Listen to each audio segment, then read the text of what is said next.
Marcus Williams sat in his luxury penthouse, staring at the stack of printed dating profiles scattered across his mahogany desk. 999 rejections. Each one a woman who had looked at his carefully crafted fake profile, complete with photos of him in thrift store clothes, a made-up job as a grocery store clerk, and a modest apartment he had rented just for this experiment, and decided he wasn't worth their time. The irony was crushing.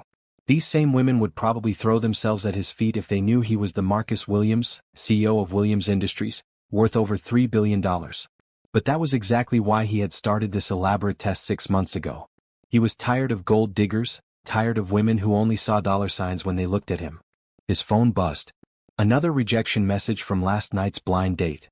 "Sorry, I don't think we're compatible. I'm looking for someone more ambitious." Marcus laughed bitterly. If only she knew he owned the restaurant where they had dinner. His assistant Janet knocked on the door. "Mr. Williams, there's one more profile from the dating app. A woman named Keisha responded to your other profile." Marcus looked up, surprised. "Another one? I thought we had reached out to everyone in the city." "This one just joined the app yesterday. She's 28, works as a nurse at the children's hospital. She said yes to meeting you tomorrow night." Marcus studied the simple profile photo. A beautiful black woman with kind eyes and a genuine smile. No fancy makeup, no designer clothes visible in her picture. Just a simple selfie that somehow radiated warmth. "What's different about this one?" Marcus asked, though he wasn't sure why he cared. After 999 rejections, what was one more? "She didn't ask about your job or your car in her message. She just said she thought you seemed nice and would like to meet for coffee." For the first time in months, Marcus felt a spark of hope. Maybe, just maybe, this would be different. The next evening, Marcus put on his carefully selected poor guy outfit, a worn jacket from Goodwill, faded jeans and scuffed sneakers. He had perfected this look over months of practice. He drove his oldest car, a 10-year-old Honda he kept for occasions like this, and parked outside the small cafe they had agreed to meet at. His heart was pounding as he walked inside.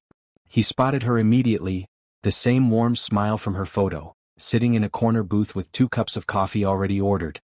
"Marcus?" She stood up as he approached. "That's me. You must be Keisha." They shook hands, and Marcus noticed she didn't pull away quickly like so many others had. Her grip was firm, confident. "I hope you don't mind, I ordered for both of us.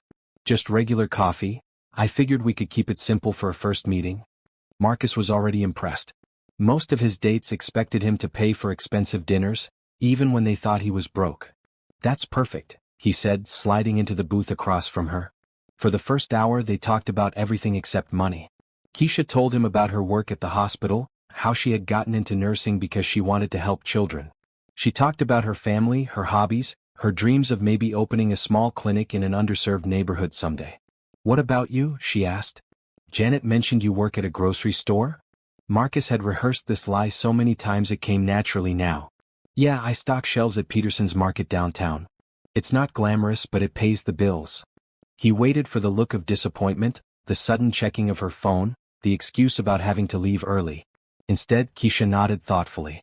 "That's honest work. My dad worked at a grocery store for 15 years before he became a manager. There's nothing wrong with working hard for what you have." Marcus felt something he hadn't experienced in years. Someone seeing him as just a person, not a bank account. "Do you enjoy it?" she asked. "Some days," Marcus said, sticking to his character. "The people are nice. My boss is fair. It's stable, you know?" "Stability is important," Keisha agreed. "I see so many people at the hospital who are stressed about money, about providing for their families. There's value in having steady work, even if it's not flashy." They talked until the cafe started closing around them. As they prepared to leave, Keisha insisted on paying for her own coffee. "I asked you out," Marcus protested gently. "And I said yes because I wanted to, not because I expected a free meal," she replied with a smile. "Besides, we're both working people. No need for anyone to break the bank over coffee." Walking to their cars, Marcus felt lighter than he had in months. For 2 hours, he had been just Marcus. Not a billionaire, not a target for gold diggers, just a regular guy having a conversation with an amazing woman. "I had a really nice time," Keisha said as they reached her car, a reliable but older sedan that she clearly took good care of. "Me too. Would you like to do this again?" "I'd love to. Maybe next time we could cook dinner together? I make a mean spaghetti and it's a lot cheaper than going out." Marcus's heart swelled.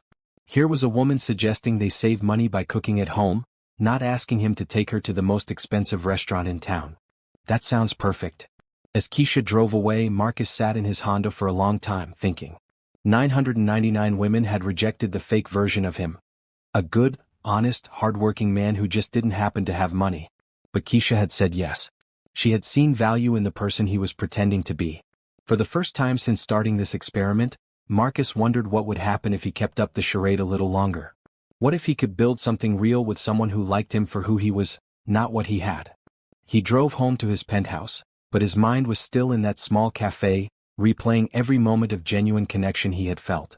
Tomorrow he would have to decide how far he was willing to take this deception, and whether the woman who had said yes when 999 others said no might be worth the risk of being completely honest. But tonight, for the first time in years, Marcus Williams went to sleep thinking about someone other than himself. The next 2 weeks flew by in a blur of text messages, phone calls, and simple dates that Marcus found more exciting than any black tie event he had ever attended. He and Keisha had cooked dinner together 3 times, twice at the modest apartment he had rented for his fake life, and once at her small but cozy place across town. Each time they met, Marcus discovered something new to admire about her. She never complained about money, never hinted that he should be spending more on their dates, never seemed disappointed by their simple activities. When he suggested they go to a free outdoor concert in the park, she packed a picnic lunch and brought a blanket. When she suggested they visit the art museum, she had researched the discounted admission times. "You're different from other guys I've dated," she told him one evening as they walked through her neighborhood after dinner.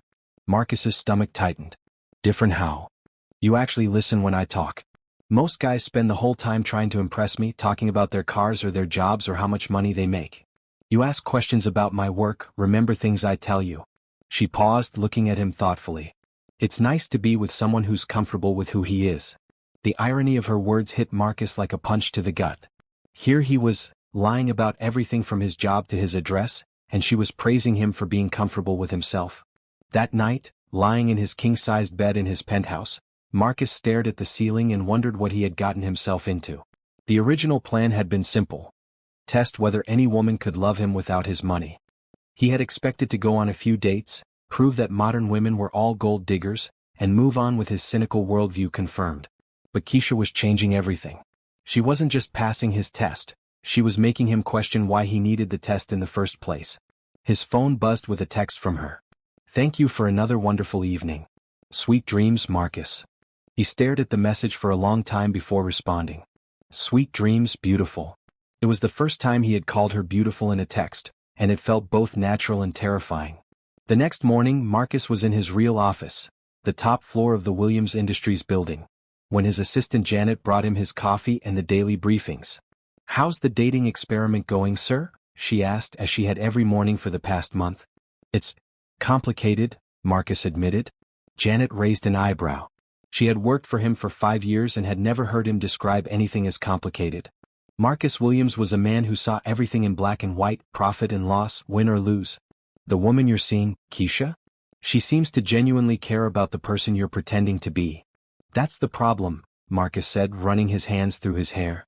"I started this to prove that women only want money. But she's proving the opposite, and now I don't know what to do." "Have you considered telling her the truth?" Marcus laughed, but there was no humor in it. "Hey, remember how I told you I'm a grocery store clerk? Well, actually I'm a billionaire who's been lying to you for weeks to test whether you're a gold digger. Want to get married?" Janet winced. "When you put it like that." "Exactly. There's no way to tell her now without looking like a complete psychopath. But if you don't tell her, you're building a relationship on a lie." Marcus knew she was right, but he wasn't ready to face that reality yet. "I need more time to figure this out." That afternoon, Keisha called him at the number he had given her, a separate phone he kept just for his fake identity. "Hey, are you free tonight? I know it's short notice." "For you? Always. What's going on?" "One of my patients at the hospital, a little girl named Emma, she's been asking to meet the nice man who makes Nurse Keisha smile. I thought maybe you'd like to come see the children's ward, meet some of the kids? Only if you're comfortable with hospitals." Marcus felt his heart clench. This woman was so genuine, so caring, that she wanted to share the most important part of her life with him, and he was lying to her about everything. "I'd love to meet them," he said, meaning it completely. 2 hours later, Marcus stood in the pediatric ward of City General Hospital, wearing his fake persona like an uncomfortable costume. But the moment he walked into the brightly decorated common room and saw Keisha's face light up, everything else faded away. "Everyone, this is my friend Marcus," she announced to the group of children gathered around for story time. For the next 2 hours, Marcus read books, played board games, and listened to the children talk about their treatments, their families, their dreams. Many of them were dealing with serious illnesses, but their resilience and joy amazed him. Emma, the little girl who had asked to meet him, was 7 years old and fighting leukemia. She insisted on braiding friendship bracelets for both Marcus and Keisha. "Nurse Keisha is the best," Emma whispered to Marcus when Keisha stepped away to check on another child. "She always makes us feel better, even when the medicine is yucky." "She is pretty special," Marcus agreed, watching Keisha gently help a young boy with his breathing treatment. "Are you going to marry her?" Emma asked with the blunt curiosity of a child. Marcus choked on his water. We're just friends right now. My mom says when a man looks at a woman the way you look at Nurse Keisha, it means he loves her." Out of the mouths of babes. Marcus realized Emma was right, he was falling in love with Keisha. Not just attracted to her, not just enjoying her company, but genuinely, deeply in love with everything about her. And he was lying to her about everything. As they left the hospital that evening, Keisha was quieter than usual. "Everything okay?" Marcus asked. "I was just thinking about Emma. Her family is struggling so much financially. Her dad lost his job when he had to take time off to care for her, and her mom works 2 part-time jobs, but it's barely enough to cover their rent, let alone the medical bills." Keisha's voice was heavy with worry, and Marcus felt a familiar urge, the same one that had led him to donate millions to various charities over the years. He wanted to help, wanted to solve this family's problems with a phone call and a check. But Marcus, the grocery store clerk, couldn't do that. "That's awful," he said instead, feeling helpless. "I've been trying to think of ways to help them. The hospital has some financial assistance programs, but there's so much red tape." She sighed. "Sometimes I wish I had more to give, you know? I do what I can, but it never feels like enough." Here was this incredible woman, making a nurse's salary, worrying about a patient's family and wishing she could do more. Meanwhile, Marcus had enough money to solve their problems without even noticing the expense, but he couldn't do anything without revealing his deception.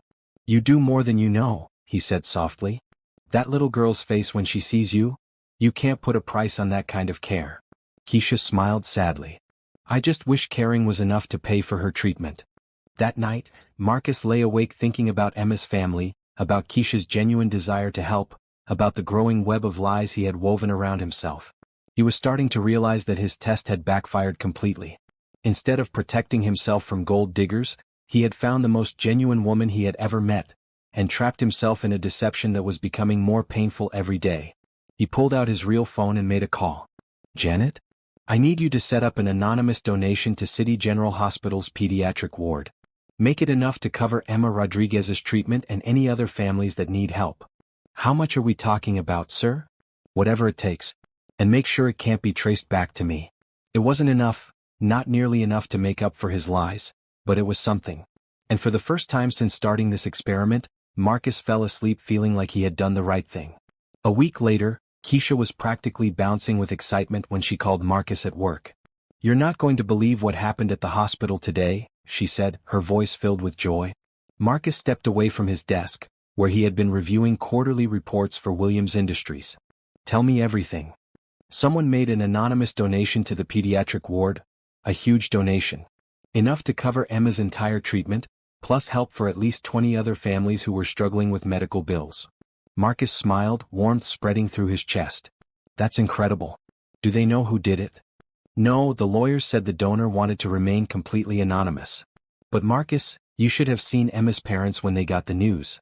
Her father started crying right there in the hallway. Her mother kept saying, 'This isn't real, this can't be real.'"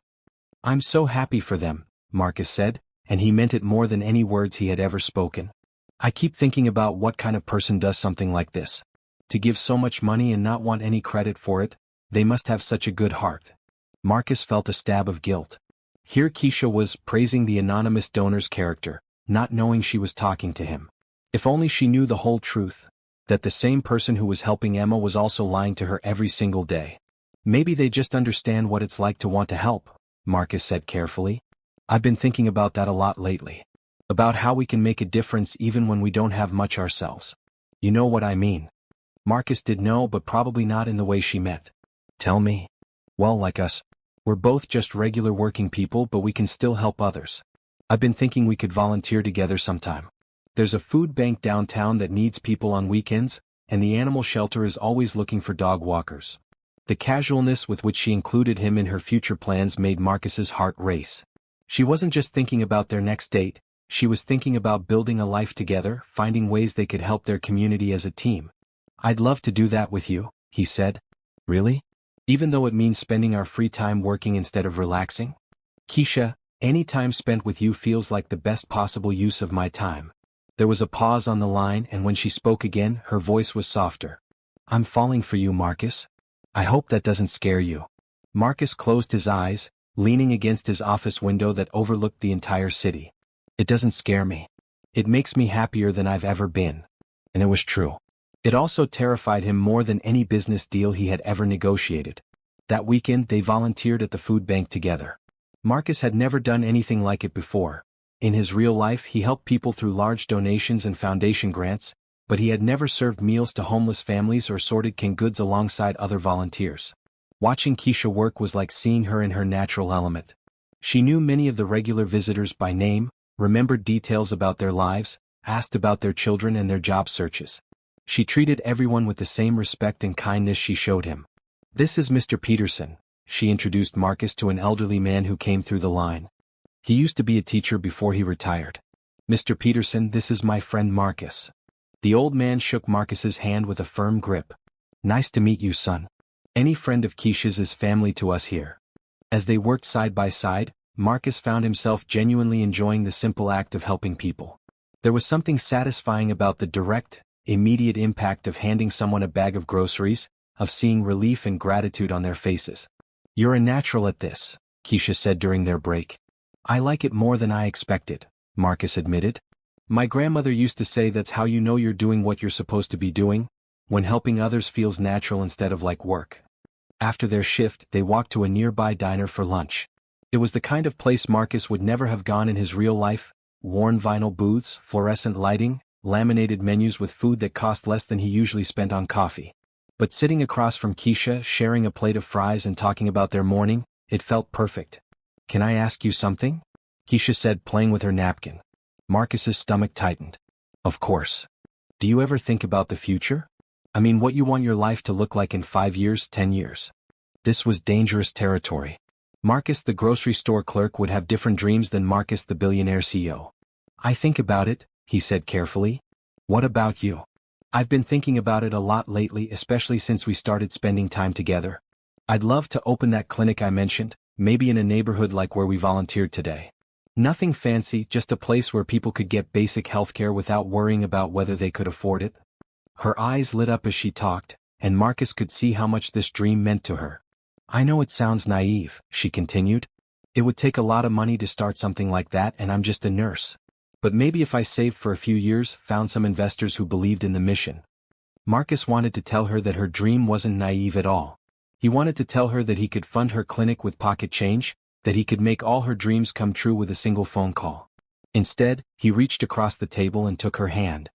It doesn't sound naive. It sounds like you know exactly what you want to do with your life, and that's incredible. What about you? What do you want? Marcus looked into her eyes and told her the most honest thing he had said since they met. I want to be with someone who makes me want to be a better person. Someone who sees the good in people, who cares about making the world a little bit better every day. Keisha squeezed his hand. That sounds like a pretty good plan to me. That afternoon, as they said goodbye outside the diner, Keisha surprised him with a kiss. It was their first real kiss, gentle, sweet, and full of promise. Thank you for today, she said softly. For volunteering with me, for listening to my crazy dreams, for being exactly who you are. As Marcus drove back to his penthouse in his fake Honda, her words echoed in his mind.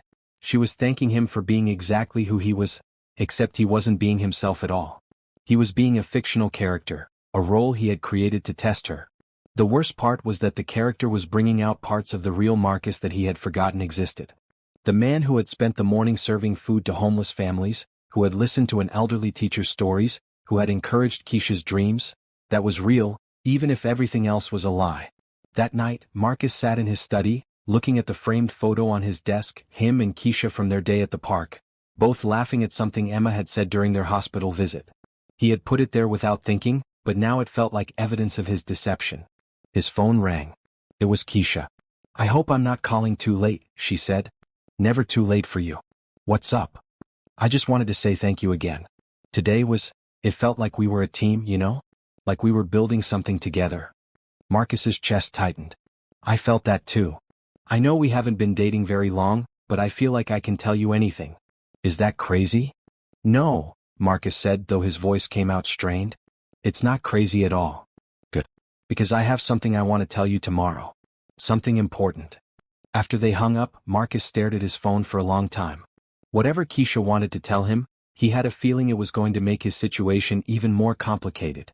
And he was running out of time to figure out how to tell her the truth without losing her forever. The next evening, Marcus arrived at Keisha's apartment with flowers, simple daisies from the grocery store, the kind of gesture that fit his fake budget. His hands were shaking slightly as he knocked on her door, wondering what important thing she wanted to tell him. Keisha opened the door with a smile that seemed different somehow, more nervous than usual but also excited. "Come in," she said, taking the flowers. "These are beautiful. Let me put them in water." Her apartment was even cozier than usual, with candles lit and the smell of something delicious coming from the kitchen. "I made dinner," she said, leading him to her small dining table set for two. "Nothing fancy, just pasta and salad, but I thought we could have a quiet evening together." As they ate, Marcus noticed that Keisha seemed distracted, like she was building up to something. Finally, after they had finished their meal, she took a deep breath. "Marcus, there's something I need to tell you." "Here it comes," Marcus thought. His heart was pounding so hard he was sure she could hear it. "I've been thinking a lot about us, about where this is going," she continued. "I know we haven't been together very long, but I feel like I know you. Really know you in a way I've never known anyone before." Marcus swallowed hard. "Keisha." "Let me finish," she said, reaching across to take his hand. "I'm in love with you." The words hit Marcus like a physical blow. She was in love with him, with a version of him that didn't really exist. "I know that might sound crazy," she continued, her cheeks flushed with nervousness. "We've only been dating for a month. But I've never felt this way about anyone. You're kind, you're genuine, you care about other people. You make me want to be better too." Marcus felt like he couldn't breathe. Here was this incredible woman, pouring her heart out to him, and every word was based on a lie. "I love you too," he heard himself say, because it was true even if everything else was false. Keisha's face lit up with joy and she leaned across the table to kiss him. When they broke apart, she was smiling through tears. "I was so nervous to tell you," she admitted. "I thought maybe it was too soon, or maybe you didn't feel the same way." "I do feel the same way," Marcus said, and the honesty of those words made his deception feel even worse. "Keisha, there's something I need to tell you too." "What is it?" Marcus opened his mouth, ready to confess everything, but the words wouldn't come. How could he tell her that everything she loved about him was built on a lie? How could he explain that he had been testing her like a lab rat for months? He started, then stopped. "I just want you to know that you mean everything to me. More than I ever thought possible." It wasn't what he had meant to say, but it was true. Keisha smiled and squeezed his hand. "You mean everything to me too." They spent the rest of the evening on her couch, talking about their hopes for the future. Keisha shared more details about her clinic dream, describing exactly how she would set it up, what services she would offer, how she would make healthcare accessible to everyone. "I've actually been saving money," she admitted. "I know it's not much on a nurse's salary, but I've been putting away a little bit every month. I have about $12,000 so far." Marcus's heart broke a little. $12,000, an amount he spent on lunch some days, and she was so proud of saving it, so hopeful about what it could eventually become. "That's amazing," he said. "You're really making it happen. It'll take years to save enough to actually open the clinic, but I figure every little bit helps. And maybe someday I'll meet someone who wants to be a partner in it, someone who believes in the mission as much as I do." She looked at him meaningfully, and Marcus realized she was talking about him. She was imagining a future where they built this dream together, where Marcus, the grocery store clerk, somehow helped her create the clinic she wanted. "I think anyone would be lucky to be your partner in something like that," Marcus said carefully. Later that night, after Marcus had reluctantly left Keisha's apartment, he drove around the city for hours before heading home. He couldn't face his penthouse yet, couldn't deal with the stark contrast between his real life and the simple, honest evening he had just shared with the woman he loved. When he finally made it home, Marcus poured himself a drink and stood on his balcony, looking out over the city lights. Somewhere out there, Keisha was probably getting ready for bed, maybe thinking about their conversation, maybe planning their future together. A future that was built on a foundation of lies. Marcus pulled out his phone and called his assistant Janet, even though it was nearly midnight. "Sir? Is everything okay?" "Janet, I need you to research something for me. I want to know exactly what it would cost to open a small medical clinic in an underserved neighborhood. Full budget, equipment, staff, rent, everything. Can I ask what this is for?" Marcus was quiet for a long moment. "It's for someone who deserves to have her dreams come true. I'll have the information for you tomorrow morning." "Sir, are you thinking about telling her the truth?" "I don't know," Marcus admitted. "She told me she loves me tonight." "And how do you feel about her?" "I'm in love with her, Janet. Really, completely in love with her. And I've been lying to her about everything for over a month. Maybe it's time to trust her with the truth. What if she hates me? What if she thinks I've been playing games with her feelings? What if she understands? What if she loves you enough to forgive you?" After Marcus hung up, he sat in his study for hours, staring at the photo of him and Keisha. In the picture they were both laughing, both completely happy. It was the most genuine moment of his life, captured while he was living a complete lie. The next morning, Janet presented him with a comprehensive report on opening a medical clinic. The total cost would be around $2 million. More than Keisha could save in a lifetime on her salary, but pocket change for Marcus. "There's something else," Janet said. "I did some research on Keisha Johnson. Her background, her family, her education." Marcus felt uncomfortable. "Why?" "I thought you should know who you're really dealing with. Sir, she's remarkable. Full scholarship to nursing school, graduated top of her class. She's been volunteering at that food bank for 3 years, and she's also tutored underprivileged kids on weekends. She's never been in debt, never asked anyone for money, never even had a parking ticket." Marcus wasn't surprised, but hearing it confirmed made him feel even worse about his deception. "She's exactly who she appears to be," he said. "Yes, sir. Which makes her very different from the 999 women who rejected your fake profile." That afternoon, Marcus found himself walking through the neighborhood where Keisha wanted to open her clinic. It was exactly the kind of area she had described: hard-working families, elderly residents, young mothers with children. The kind of place that needed someone like Keisha. He could make it happen for her. He could buy a building, hire the best architects, equip it with state-of-the-art medical equipment. He could give her everything she wanted and more. But only if he told her the truth about who he really was.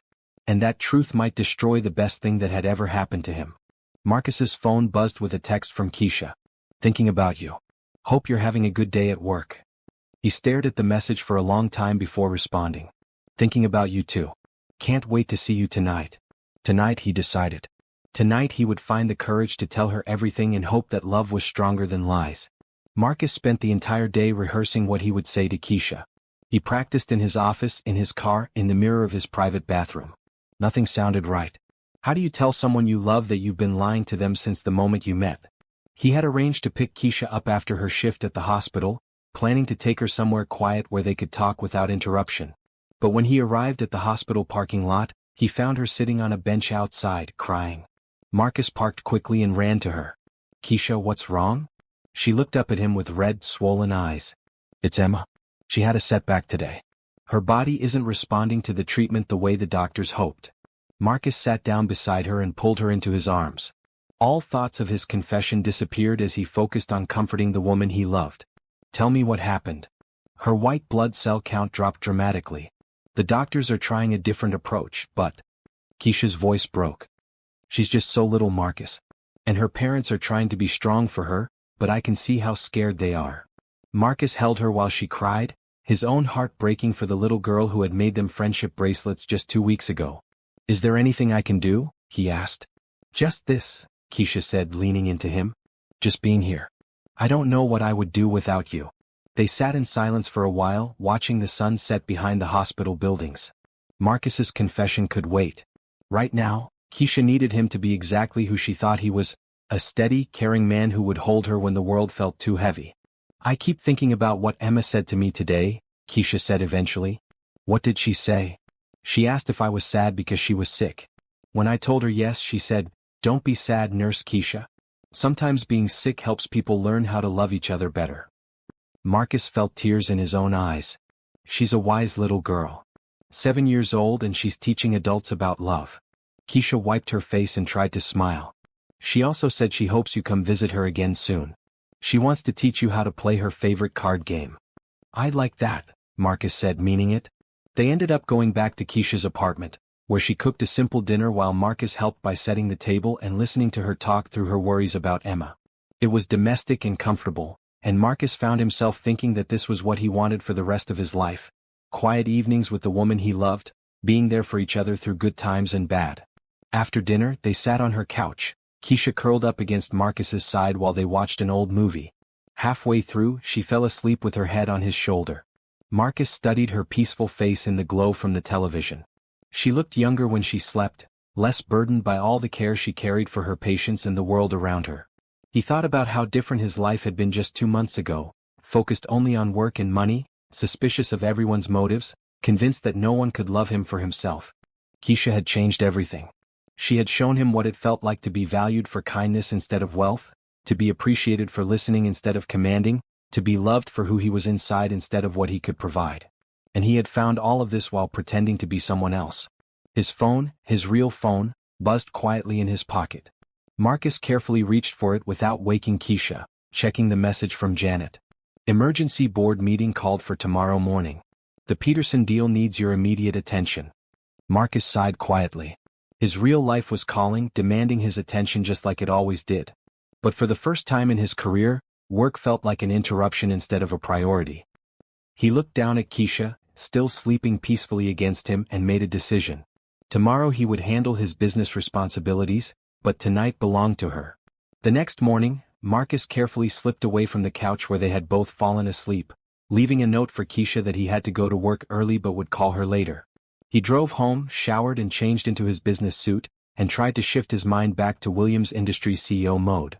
The board meeting was about a major acquisition that had been in the works for months. Marcus sat at the head of the conference table, making decisions about millions of dollars while part of his mind stayed focused on a 7-year-old girl fighting for her life and a nurse who was worried sick about her. Mr. Williams? One of the board members was looking at him expectantly. What are your thoughts on the financing structure? Marcus realized he had been completely distracted. I'm sorry, could you repeat the question? The board members exchanged glances. Marcus Williams never lost focus during meetings. He was known for his laser-sharp attention to business details. After the meeting, Janet followed him into his office. Sir, are you feeling all right? You seemed distant during the presentation. I'm fine, Marcus said, but he wasn't fine. He felt like he was living a double life, and the two halves were becoming harder to balance. There's something else, Janet said. I got a call from City General Hospital this morning. They wanted to thank Williams Industries for the anonymous donation to the pediatric ward. Marcus looked up sharply. I thought you made sure it couldn't be traced back to the company. I did. But apparently someone noticed that the law firm we used for the donation is the same one that handles all of Williams Industries' charitable giving. They put 2 and 2 together. Marcus's stomach dropped. Who called? The hospital administrator. He wanted to set up a meeting to discuss future partnerships. I told him you were unavailable, but he was very persistent. This can't get back to Keisha, Marcus said quickly. If she finds out that I made that donation, she'll realize you're not who you've been pretending to be, Janet finished. Exactly. Marcus ran his hands through his hair. How long do I have before they figure out it was me specifically? Hard to say. The administrator seemed focused on the company connection, not the individual donor. But if they start digging? Marcus's phone buzzed with a text from Keisha. Emma's doing a little better today. The doctors are cautiously optimistic. Thank you for last night. Having you there meant everything to me. Reading her message, Marcus felt the weight of his deception crushing down on him. Every day he waited to tell her the truth, the lies got deeper and more complicated. Janet, I need you to do something for me. Set up a meeting with the hospital administrator, but make it clear that Williams Industries wants to keep all charitable giving completely anonymous. No publicity, no recognition, no meetings with donors. And if he asks why, tell him that's just company policy. We give because we want to help, not because we want credit. After Janet left, Marcus sat alone in his office, looking out at the city skyline. Somewhere out there, Keisha was taking care of sick children, bringing hope and comfort to families facing their worst fears. And here he was, in his tower of glass and steel, playing corporate games while lying to the one person who mattered most to him. His fake phone rang, the one Keisha knew about. He answered immediately. "Hey beautiful. How's Emma doing?" "Much better. Her counts are up and she's asking for you. I told her you'd try to visit this weekend if you're not working." "Of course I'll be there. I wouldn't miss it." "Marcus, can I ask you something?" His heart rate picked up. "Anything. Do you ever feel like we're meant to be together? I know that sounds silly, but I keep thinking about how we found each other. Out of all the people in this city, somehow we ended up in that coffee shop at the same time." Marcus closed his eyes, remembering that first night.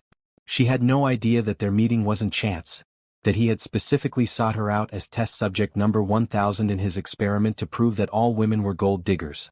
"I think about that too," he said honestly. "Sometimes the best things in life happen when you least expect them. I've been thinking about what you said the other night about wanting to be with someone who makes you want to be a better person. You do that for me, Marcus. You make me want to dream bigger, help more people, love more openly." Every word she spoke made Marcus feel worse about his deception. She was crediting him with inspiring her to be better, when really she was the one who had changed his entire perspective on life. "You inspire me too," he said, which was completely true. After they hung up, Marcus made another decision. He pulled out his real phone and called his lawyer. "David, I need you to set up something for me. I want to create a foundation, a medical foundation that focuses on pediatric care and community health clinics." "What kind of budget are we talking about?" "Start with 50 million. And David, I want this completely separate from Williams Industries. New name, new board, completely independent operation." "May I ask what brought this on?" Marcus thought about Keisha's dream of opening a clinic, about Emma fighting for her life, about all the families he had met at the food bank who were struggling to get basic health care. "Let's just say someone reminded me what's really important in life." That evening, Marcus went to visit Emma at the hospital. She was sitting up in bed, looking much brighter than she had the last time he saw her. "Marcus," she exclaimed when she saw him. "Nurse Keisha said you were coming." "I brought you something," Marcus said, pulling out a new set of colored pencils and a sketchbook. Emma's eyes lit up. "These are so pretty. Will you draw with me?"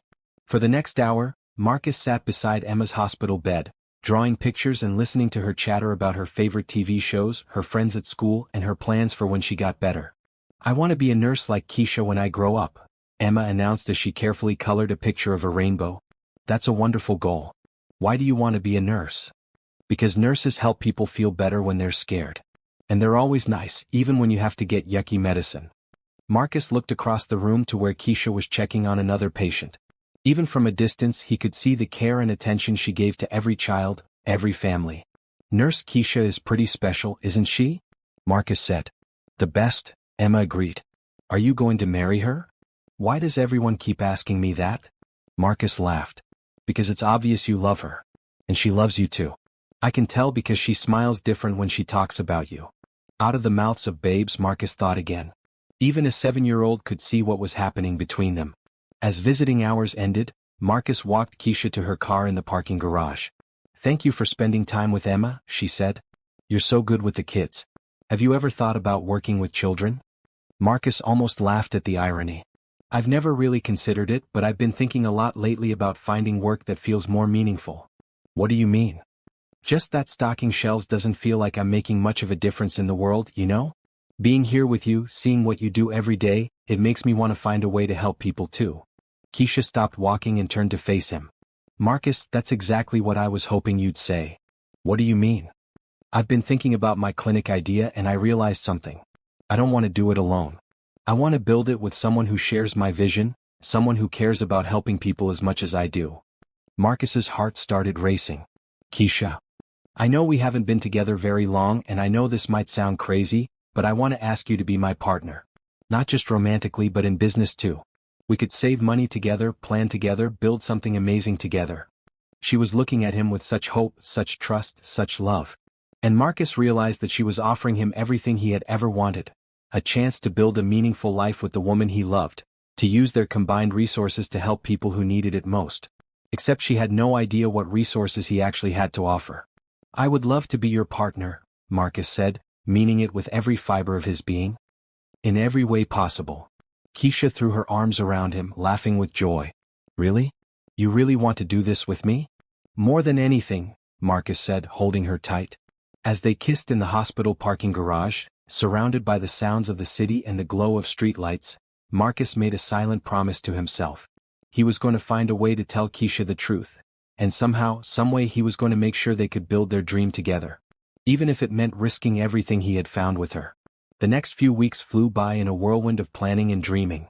Keisha had thrown herself into researching everything they would need for their clinic, creating detailed budgets and timelines that broke Marcus's heart with their careful attention to every dollar. She had spreadsheets showing how they could save money over the next 5 years, lists of used medical equipment they could buy, plans for starting small and growing gradually. She approached their dream with the realistic optimism of someone who had never had enough money but refused to let that stop her from helping others. Marcus found himself living more and more in his fake identity, spending every free moment with Keisha and getting deeper into their shared planning. He had even started looking at small buildings in the neighborhood where she wanted to open the clinic, pretending to evaluate them based on their fictional budget constraints. This one could work, Keisha said, standing outside a small storefront that was for lease. The rent is a little higher than I hoped, but the location is perfect. Right on the bus line, near the elementary school, close to that senior housing complex. Marcus looked at the building through her eyes, imagining how it could be transformed into the clinic she envisioned. With his resources, he could buy the entire block and create a comprehensive health center. But to Keisha, he was just a grocery store clerk trying to figure out how they could afford the monthly rent. It has good bones, he said, playing his part. We'd need to budget for renovations though. I've been thinking about that. What if we did some of the work ourselves? You know, painting, basic repairs? My brother is an electrician and my cousin knows plumbing. We could save a lot of money on labor. The image of Keisha painting walls and installing fixtures while he secretly funded the entire operation made Marcus feel sick with guilt. She was planning to sacrifice her weekends and evenings to build their dream, not knowing that he could make it happen with a single phone call. That night, alone in his penthouse, Marcus called his lawyer again. David, how's the foundation setup coming? Almost finished. We just need your signature on the final documents. Have you decided on a name? Marcus thought about Keisha's dream, about Emma's brave smile, about all the families who needed help. The Emma Foundation. For pediatric care and community health. Excellent choice. When do you want to make the first distribution? Soon. Very soon. The next day, Marcus made another decision that he knew was crossing a line. He called a commercial real estate agent and, using his real identity, put in an offer to buy the building Keisha had fallen in love with. Not to rent it, to buy it outright. His plan was vague and probably terrible, but it was the only way he could think of to help her without revealing his deception. Maybe the Emma Foundation could purchase the building and offer it to qualified healthcare providers at below-market rates. Maybe Keisha could apply for the program without ever knowing that Marcus was behind it. It was a long shot, and it meant adding another layer of lies to his already complicated deception. But Marcus was desperate to find a way to give Keisha her dream without destroying their relationship. That weekend, they volunteered at the food bank again, and Marcus found himself paying attention to the conversations in a new way. He listened to families talking about their struggles with healthcare costs, heard elderly people rationing their medications because they couldn't afford refills, saw young mothers bringing sick children to the volunteer nurse because they couldn't afford a doctor's visit. All of these problems were ones that money could solve. Not just Keisha's clinic, but a whole network of services that could help this community. And Marcus had more than enough money to make it all happen. You're quiet today, Keisha observed as they sorted canned goods. Just thinking. About what? About how many people need help. Makes you wish you could do more, you know? Keisha nodded. That's exactly why I want to open the clinic. Even if we can only help a few families at first, that's a few families who are better off than they were before. Mrs. Chin, an elderly woman who came to the food bank every week, approached their station with a gentle smile. Hello, dear, she said to Keisha. How is your young man? He's wonderful, Mrs. Chin. Marcus, this is Mrs. Chin. I've been telling her about our clinic plans. Marcus shook the elderly woman's hand, noting how frail she seemed. Keisha tells me you two are going to open a health clinic in the neighborhood, Mrs. Chin said. That would be such a blessing. I haven't seen a doctor in 2 years because I can't afford the copay, even with Medicare. Marcus felt a familiar urge to solve the problem immediately. In his real life, he would have handed Mrs. Chin his business card and told her to call his assistant to arrange for the best medical care money could buy. Instead, he had to smile and nod and pretend that he and Keisha were just two regular people with a dream and very limited resources. We're still in the planning stages, Marcus said. But hopefully in a few years we'll be able to help. A few years? Mrs. Chen looked disappointed. Well, I suppose I'll just have to take care of myself until then. As Mrs. Chen walked away, Marcus felt the weight of his deception more heavily than ever. Here was a woman who needed help right now, and he had the power to provide it but couldn't do anything without revealing his lies.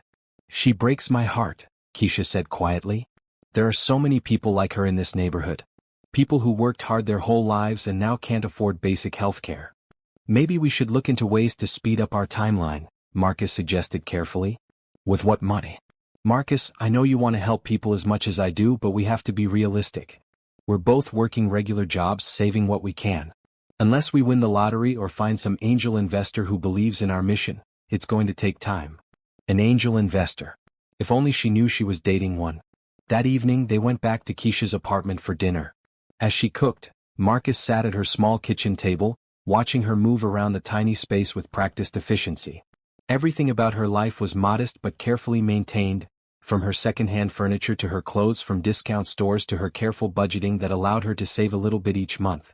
Keisha, he said suddenly, what would you do if you suddenly had unlimited resources? If money wasn't an issue and you could build the clinic of your dreams?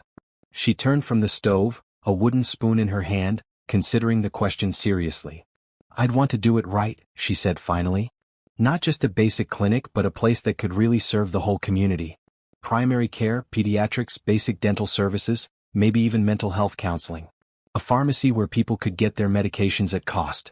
Health education programs. Her eyes lit up as she talked, and Marcus could see the whole vision forming in her mind. I'd want to hire the best doctors and nurses, people who really care about serving underserved communities. And I'd want to make sure no one was ever turned away because they couldn't pay. That sounds incredible, Marcus said, meaning it. It's just a fantasy though, Keisha said, turning back to the stove. That kind of operation would cost millions of dollars to set up and millions more to run. It's not realistic for people like us. People like us. Marcus felt the familiar stab of guilt. There was no us in terms of financial resources. He could fund her entire fantasy and not even notice the expense. What if it was realistic? He pressed. What if somehow, someway you could make it happen? Keisha laughed, but not unkindly. Marcus, I love that you believe in big dreams, but I'm a nurse from a working-class family dating a grocery store clerk. We're not the kind of people who get to build million-dollar medical facilities. Why not? Why can't we be those people? Keisha set down the spoon and came to sit across from him at the table. Because that's not how the world works, she said gently. Big dreams take big money, and big money usually comes from big families or big businesses or big investors who want big returns. People like us, we make our difference in small ways. We volunteer, we save what we can, we help one person at a time. But what if there was another way? What if someone wanted to invest in your clinic just because they believed in what you're trying to do? That would be amazing, but it's not realistic. Investors want profits, not charity. And banks don't give million-dollar loans to nurses with $12,000 in savings. Marcus wanted to tell her that she was wrong, that there were people who invested in dreams, who funded nonprofits, who believed in making the world better without expecting financial returns. He wanted to tell her that he was one of those people. Instead, he reached across the table and took her hand. Maybe we should start looking into grants, he suggested. Or nonprofit funding. There might be more opportunities out there than we realize. I've already researched all of that, Keisha said. The competition is fierce and most grants require matching funds that we don't have. But you're right, we should keep trying. Even if we can only get enough funding to start small, that's better than nothing. After dinner, they cuddled on her couch while watching a movie, but Marcus couldn't concentrate on the screen. His mind was spinning with plans and possibilities. The Emma Foundation could offer grants to healthcare providers. He could structure it so that Keisha would be eligible to apply without knowing he was behind it. It would mean more lies, more deception, but it might be the only way to give her what she wanted without destroying what they had together. As Keisha fell asleep against his shoulder, Marcus made his decision. Tomorrow he would put his plan into motion. The Emma Foundation would announce its first grant opportunity, funding for community health clinics in underserved neighborhoods. And somehow he would find a way to make sure Keisha won. Marcus spent the next week working frantically with his lawyers and accountants to set up the Emma Foundation's grant program. He structured it carefully, making sure the criteria would favor exactly the kind of clinic Keisha wanted to build, in exactly the neighborhood where she wanted to build it. The application would require a detailed proposal, community needs assessment, and budget projections. All things that Keisha had already been working on for their own planning. It seemed perfect. Too perfect, Marcus realized as he reviewed the final documents.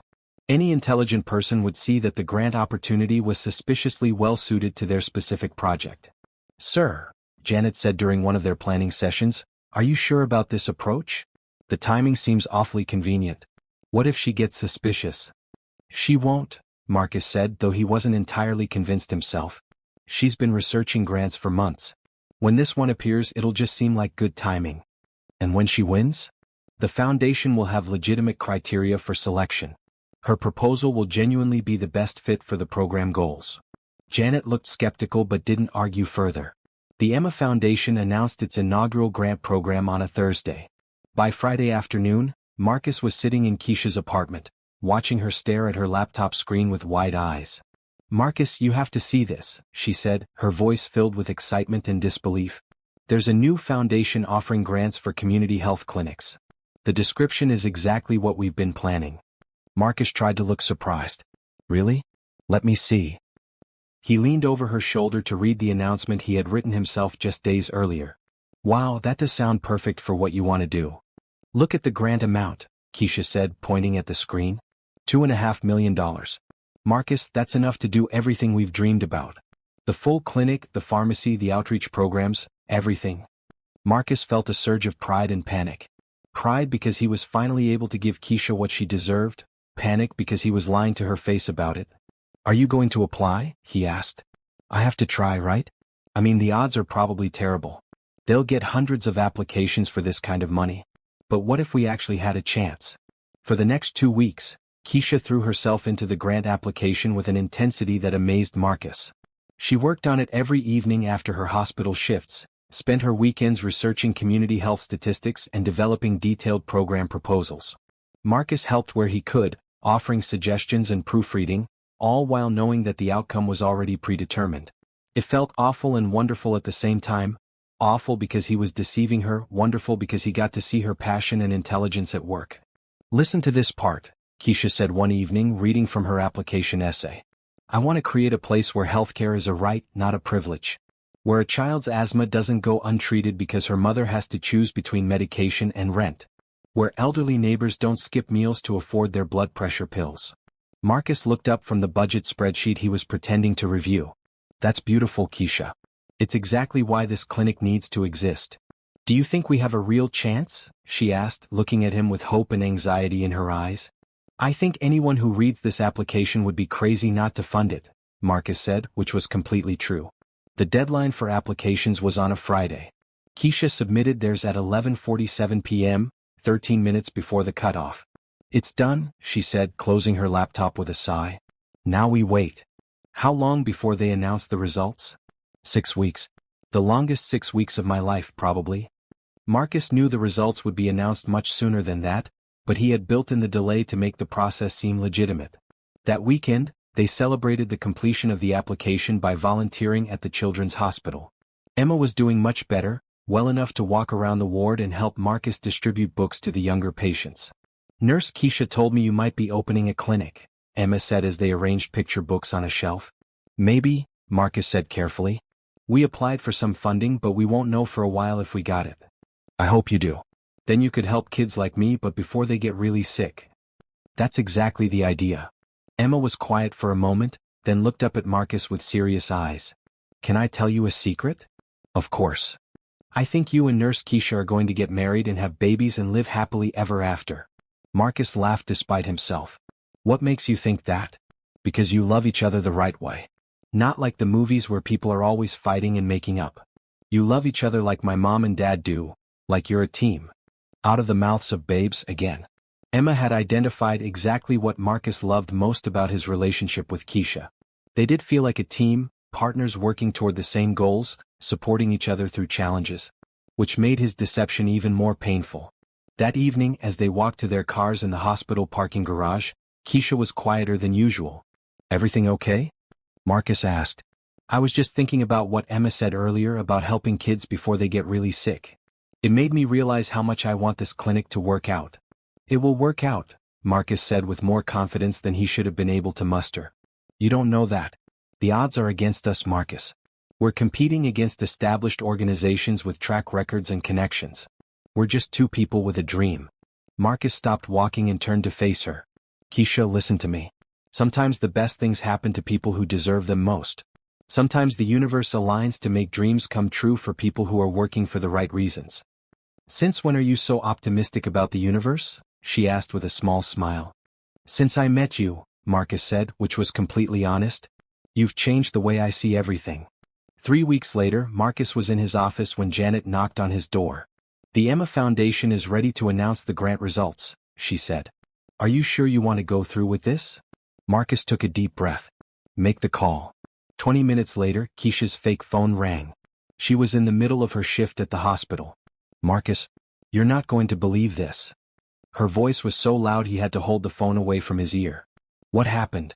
We got it. We got the grant. The Emma Foundation called me an hour ago. Marcus, we're going to build our clinic.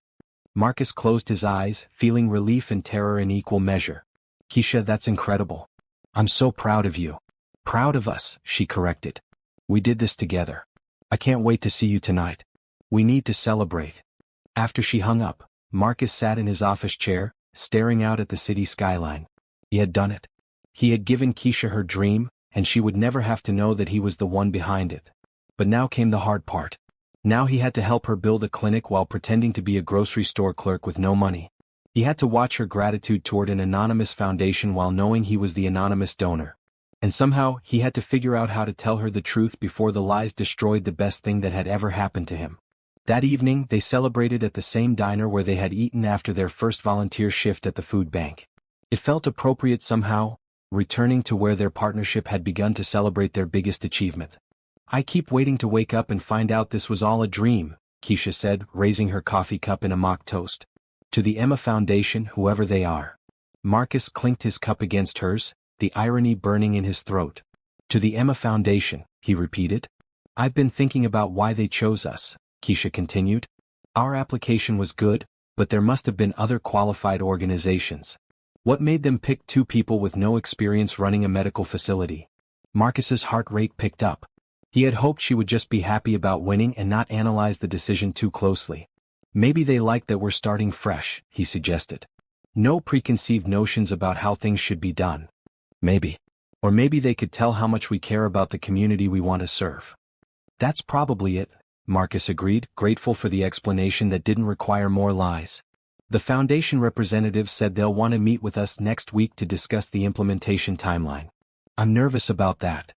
Marcus nearly choked on his coffee. Meet with us. Just a formality, she said. They want to make sure we're prepared for the responsibilities that come with this kind of funding. Marcus's mind raced. He hadn't planned for this. In his fantasy, the Emma Foundation would just transfer the money and let Keisha build her clinic without any further contact. Did she say who would be at the meeting? He asked, trying to keep his voice casual. A program director and maybe someone from their board. Why? Just curious. I've never done anything like this before. Neither have I, Keisha admitted. But how hard can it be? We tell them about our plans, show them we're serious about serving the community, and promise to use their money responsibly. If only it were that simple. Marcus was going to have to find a way to attend a meeting with his own foundation's representatives while maintaining his fake identity. The web of lies was becoming more tangled by the hour. But looking at Keisha's radiant smile, at the hope and excitement in her eyes, Marcus knew he would figure it out somehow.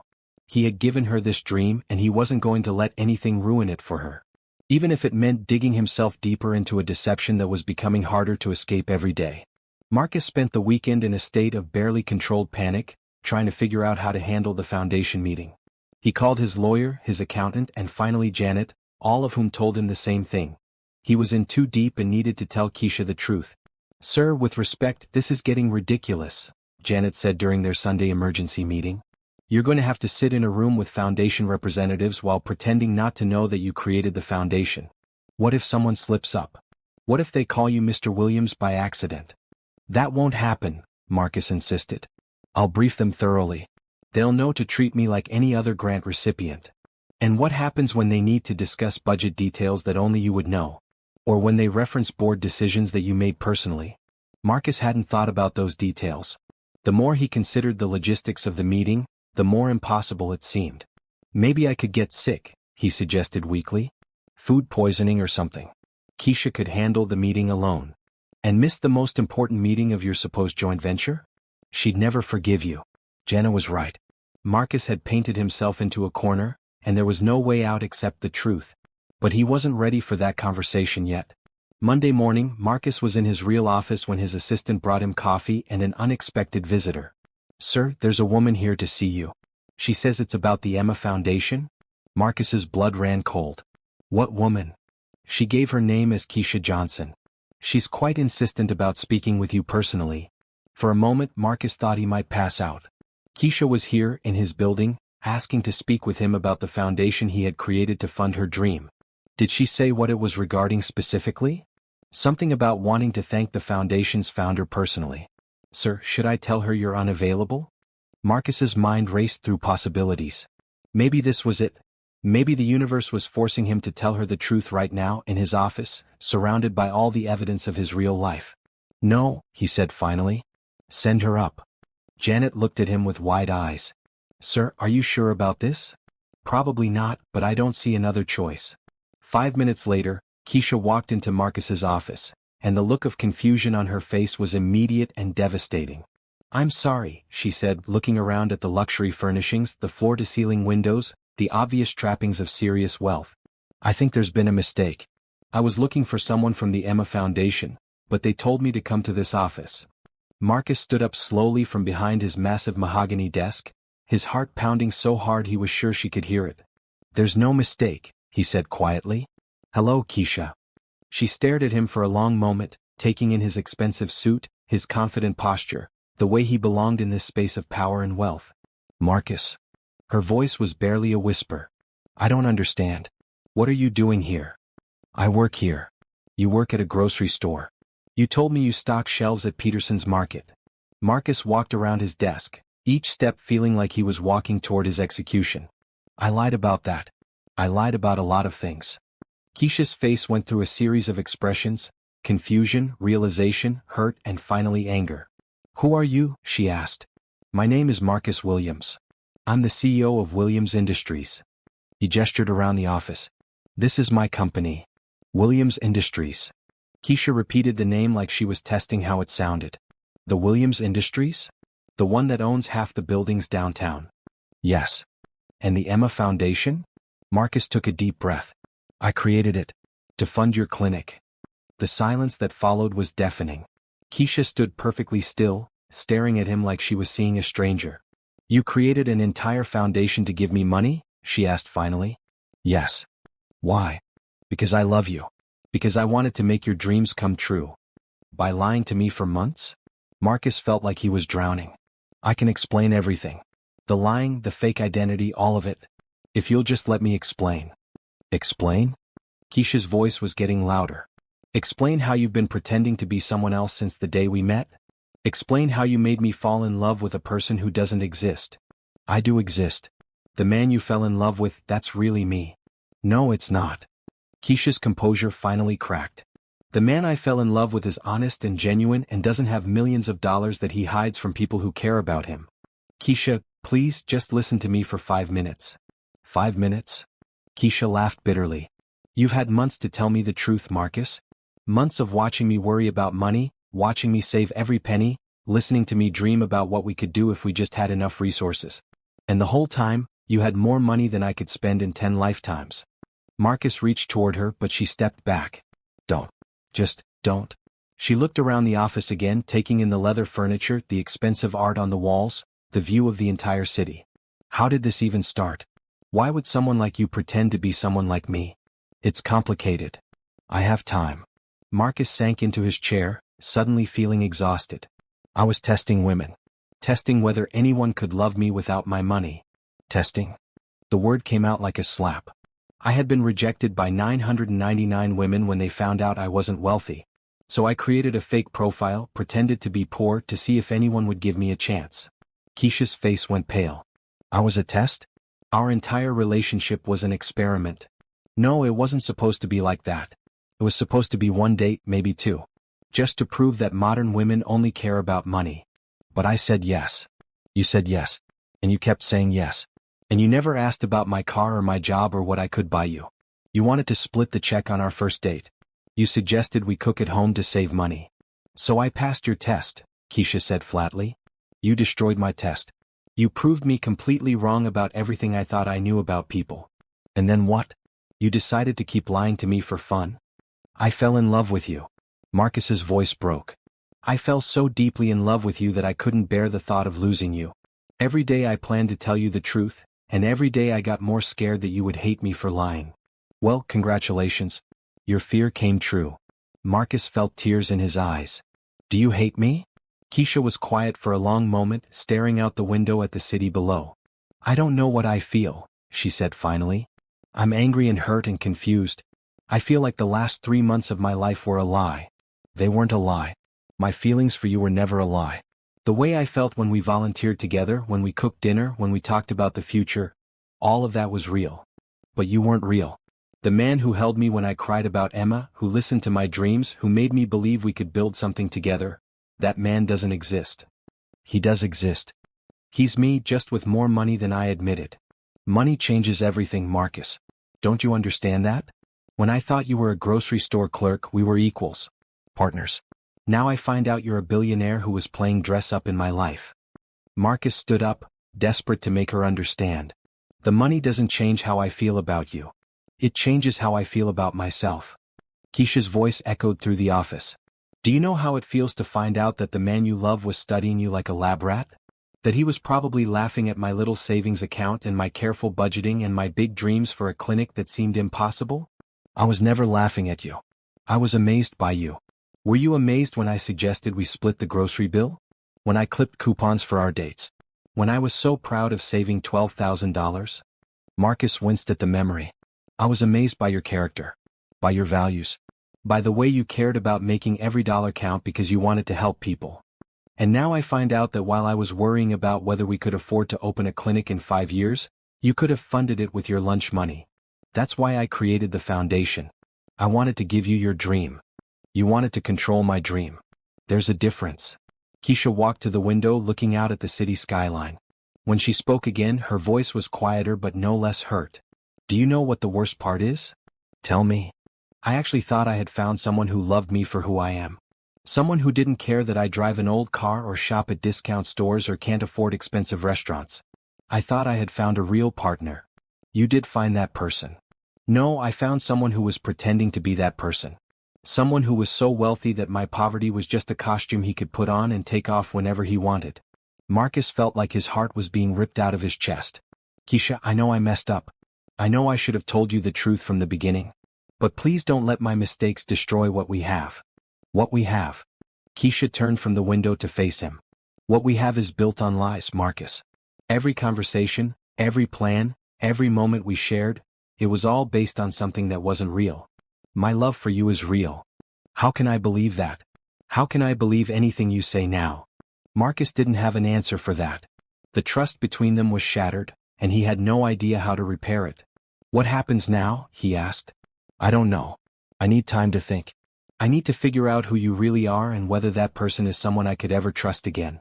And the clinic? Keisha's laugh was bitter. The clinic? Right. The clinic that I thought we were going to build together, but it turns out you built for me like some kind of charity case. It's not charity. You earned that grant. Your proposal was brilliant. Was it? Or did you just set up the criteria to make sure I would win? Marcus's silence was answer enough. I thought so.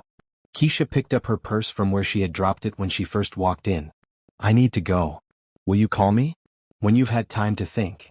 I don't know. She walked toward the door, then stopped and turned back to him. Marcus, can I ask you one more thing? Anything. That night when you held me in the hospital parking lot when I was crying about Emma, in that moment were you being real with me? Or were you still playing your role?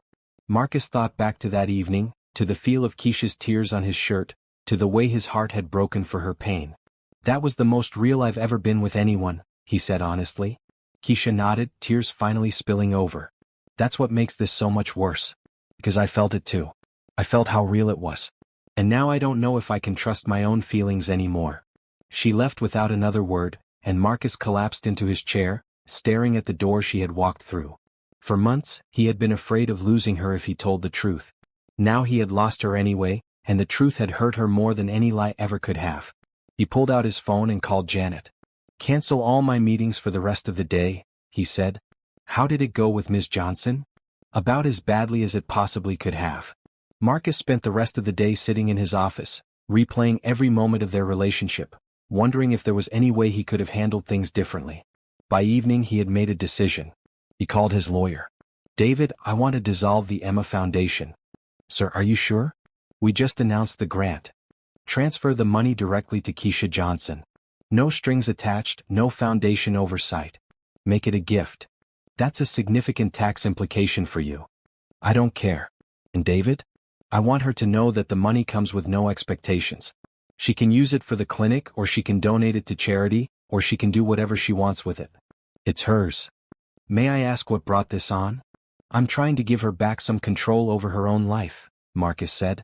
"It's the least I can do after taking it away from her." That night, Marcus drove to his fake apartment for the first time since Keisha had discovered the truth. He sat on the cheap couch he had bought as a prop, surrounded by the costume of poverty he had worn to trick the woman he loved. He thought about Emma's words, "Sometimes being sick helps people learn how to love each other better." Marcus wasn't sick, but he was broken. And maybe, if he was very lucky, being broken would help him learn how to love Keisha the way she deserved to be loved. Honestly, openly, and without any games or tests or lies. But first, he had to figure out how to become the man she had fallen in love with. Not the grocery store clerk and not the billionaire CEO, but someone real enough to deserve a second chance. 3 days passed without any word from Keisha. Marcus found himself checking his phone constantly, both the real one and the fake one he had used for their relationship. He couldn't eat, couldn't sleep, couldn't focus on work. Janet had to reschedule all his meetings because he was completely useless. On Thursday morning, his lawyer called with an update. "I've completed the transfer as you requested," David said. "Ms. Johnson now has full ownership of the $2.5 million, with no restrictions or oversight.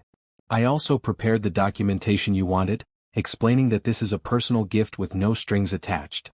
"Did she accept it?" "The money has been transferred to an account in her name, but we haven't heard back from her about the documentation." Marcus wasn't surprised.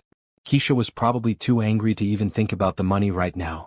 That afternoon he made a decision that felt both crazy and inevitable.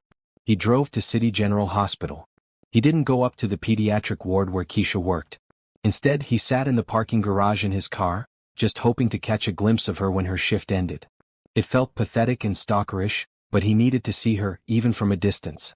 At 7 p.m. he saw her walk out of the hospital. She looked tired and sad, nothing like the vibrant woman who had celebrated their grant just a week ago. Marcus wanted to get out of his car, to run to her and beg her to listen to him, but he forced himself to stay put. This wasn't about what he wanted anymore.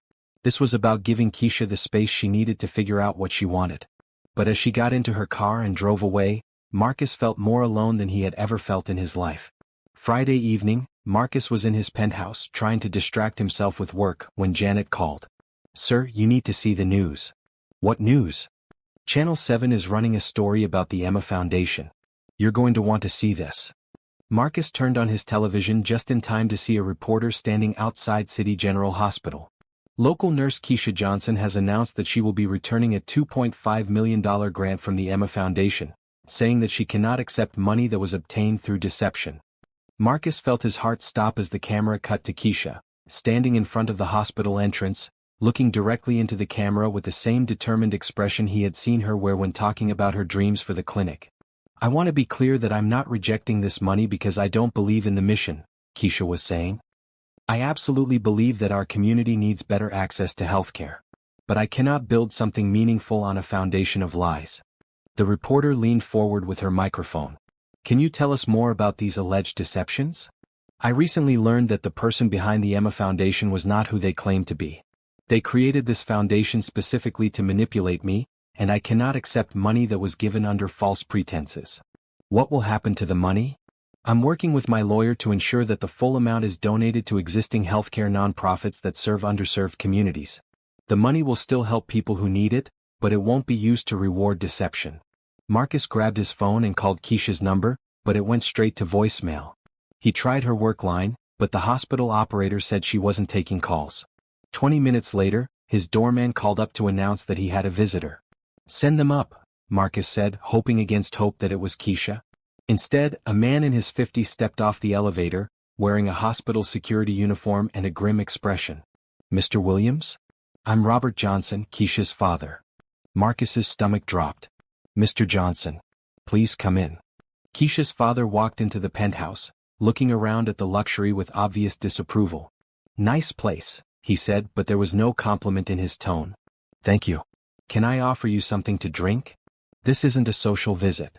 Robert Johnson sat down on Marcus's couch, but his posture remained rigid. I'm here because my daughter is crying herself to sleep every night over some man who lied to her for months. Marcus felt like he had been punched in the stomach. Mr. Johnson, I can explain? No need. Keisha told me everything. How you pretended to be poor, how you tested her like she was some kind of gold digger, how you created a fake foundation to give her money. I was trying to help her. Help her? Robert's voice rose.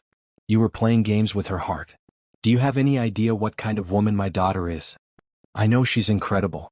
I know she's the most genuine, caring person I've ever met.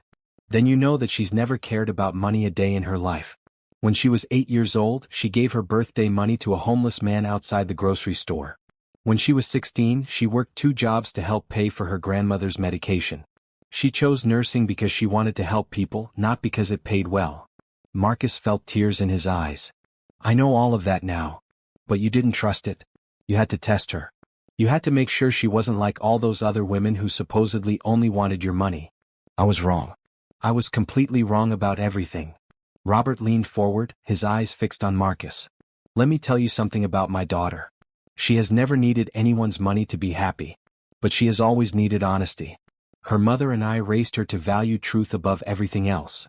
I love her, Marcus said quietly. Love? Robert's laugh was harsh. You don't lie to someone you love. You don't test them and manipulate them and pretend to be someone else. That's not love, that's control. Marcus knew Robert was right, but hearing it said out loud was devastating. Is there anything I can do to make this right? Marcus asked. You can leave her alone. You can let her heal from the damage you've done. And you can learn something from this experience about how to treat people with respect. Robert stood up to leave, then turned back to Marcus. There's one more thing you should know. Keisha isn't just giving back that money because she's angry with you. She's giving it back because she wants to earn her dreams honestly. She'd rather spend 10 years saving up to open a small clinic than accept millions of dollars that came through deception. After Robert left, Marcus sat alone in his penthouse, replaying the conversation.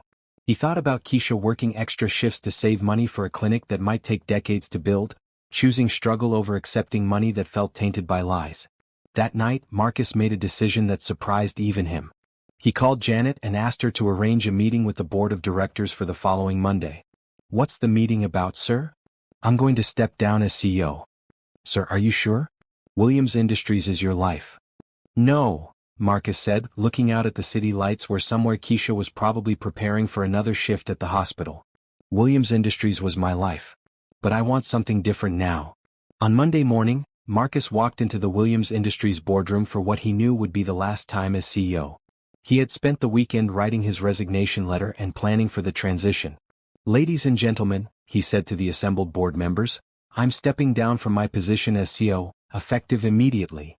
The room erupted in shocked voices, but Marcus held up his hand for silence. I've arranged for David Chin to take over as interim CEO while you search for my permanent replacement. I'll be retaining my ownership stake in the company, but I will no longer be involved in day-to-day operations. Marcus, what's brought this on? Asked Sarah Mitchell, the board chair. I've realized that I want to spend my life doing something more meaningful than making money. I want to work directly with people who need help, and I can't do that from the top floor of this building. After the meeting, Marcus cleaned out his office, packing up the personal items he had accumulated over years of building his empire. The photo of him and Keisha went into a box along with his business awards and expensive pens. That afternoon, Marcus drove to Peterson's Market, the grocery store where he had pretended to work. He walked inside and found the manager. Are you hiring? He asked. The manager looked him up and down, taking in his expensive suit. You sure you want to work here, pal? This is minimum wage hard work. I'm sure, Marcus said. When can I start? As Marcus filled out a job application for the first time in his adult life, he thought about Keisha's words about earning dreams honestly. Maybe it was too late to win her back, but it wasn't too late to become the kind of man who deserved someone like her. He was going to learn how to be genuine the hard way, by actually living the life he had pretended to live, and seeing if he could find the same happiness and simplicity that he had felt when he was lying about it. The irony wasn't lost on him. He was going to become the grocery store clerk he had pretended to be, hoping that somewhere along the way, he might become worthy of the woman who had loved that fictional man. 6 months later, Marcus was stocking shelves in aisle 7 of Peterson's Market when he heard a familiar voice near the checkout counter. His heart stopped as he recognized Keisha's laugh, the first time he had heard it since that awful day in his office. He peered around the corner of the cereal display and saw her paying for groceries, chatting with Mrs. Chin, the elderly woman they had met at the food bank. "How is the new clinic coming along?" Mrs. Chin was asking. "Slowly but surely," Keisha replied. "We've raised about $30,000 so far through community fundraisers and small grants. It's not much, but it's honest money from people who believe in what we're trying to do." Marcus's chest tightened. In 6 months she had raised what he used to spend on a single business lunch, but she sounded more proud of that $30,000 than he had ever felt about his billions. "Will you have enough to open next year?" Mrs. Chin asked. "Probably not for several years," Keisha admitted. "But I've learned that good things are worth waiting for. We'll open when we have enough to do it right, without cutting corners or accepting money that doesn't feel clean." After Keisha left, Marcus stood in the cereal aisle, overwhelmed by pride and heartbreak.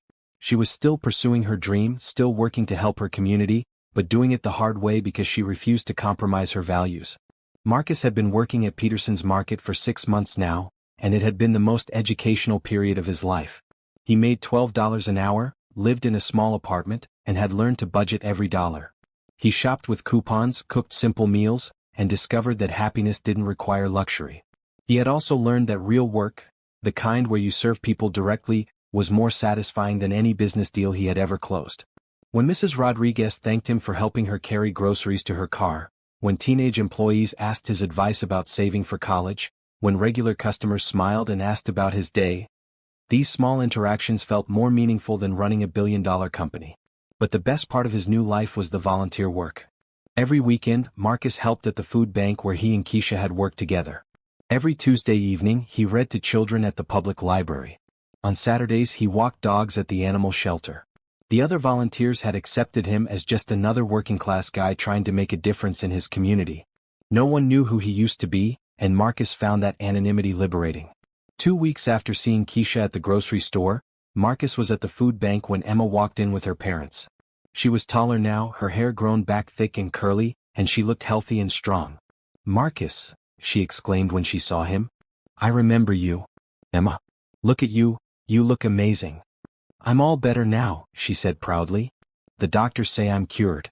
And guess what? Nurse Keisha is opening a clinic and she said I can help her sometimes." Marcus's heart swelled with joy for Emma's recovery and pride for Keisha's persistence. "That's wonderful news," he said. "Both about you being healthy and about the clinic." "Nurse Keisha works really hard for the clinic," Emma continued. "She has 3 jobs now to save money for it. My mom says she's a hero." 3 jobs. Marcus felt sick thinking about Keisha working herself to exhaustion while he had millions of dollars sitting in accounts he never touched anymore. That evening Marcus made a decision. He called his lawyer. "David, I want to make an anonymous donation to Keisha Johnson's clinic fund." "Sir, didn't she reject your previous donation?" "This is different. I want it to look like it's from the community. Set up several smaller donations from different fictional donors, a local business owner, a retired teacher, a group of concerned parents. Make it look like grassroots support." "How much are we talking about?" "Enough to fully fund her clinic, but spread out over time so it doesn't seem suspicious. Maybe 100,000 here, 50,000 there, over the course of a year." "That's quite elaborate, sir." "She deserves to have her dream come true, but she needs to believe she earned it honestly." A month later, Marcus was taking his lunch break behind the grocery store when he saw a local news van pull up to the community center across the street. Through the windows he could see Keisha inside, surrounded by reporters and community members. He walked over and stood at the back of the crowd, listening as Keisha announced that her clinic had received enough funding to open in 6 months. "We've been overwhelmed by the generosity of our community," she was saying. "Local businesses, individual donors, neighborhood groups, everyone has come together to make this dream a reality."